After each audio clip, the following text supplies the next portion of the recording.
Scouting is a very broad term that is often brought up in TFT. Many players often associate scouting with their positioning against other players.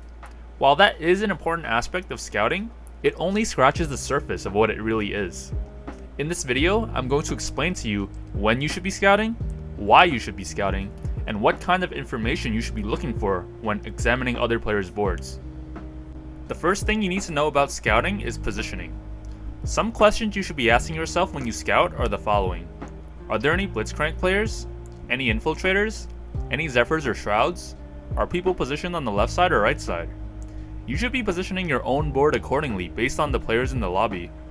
As people start dying off, there's a really important algorithm you need to know, and that's the matchmaking algorithm. Another player has cracked how matchmaking works, and Mortdog even has a video on this, but I'll sum it up for you guys really quickly. When there are 8 players left, you will not fight the last 4 players you faced. With only 7 players left, the last 3. With 6 players left, the last 2. And with 5 players or less, the last 1. This algorithm resets every time another player dies.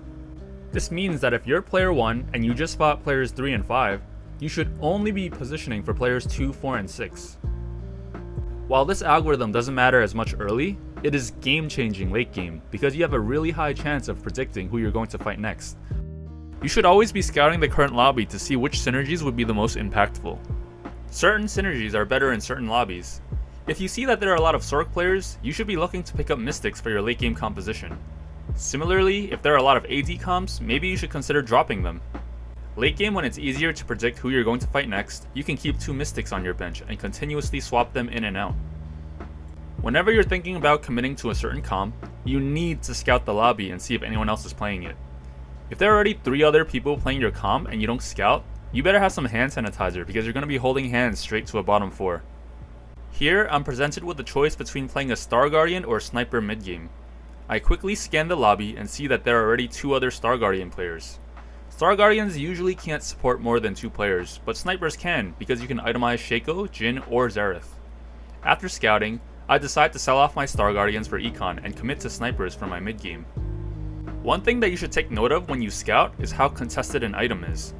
Tier is currently one of the most contested items in Star Guardians and Vanguard Mystics. If any players below you are playing those comps and they don't have a blue buff yet, you're probably not going to be getting a tier from Carousel. If you're ever thinking about 3-starring a unit, you should always scout the lobby to see how many are in play. There are only 12 Jhins in the game. If you're trying to 3-star your Jhin and there are already 5 Jhins taken by other players, that Jhin isn't happening. Similarly, if you see that a player is only 1 off a Jhin 3, you might want to start holding Jhins if you see them in your shop. Maybe even type in chat to let everyone know so that other players can help too.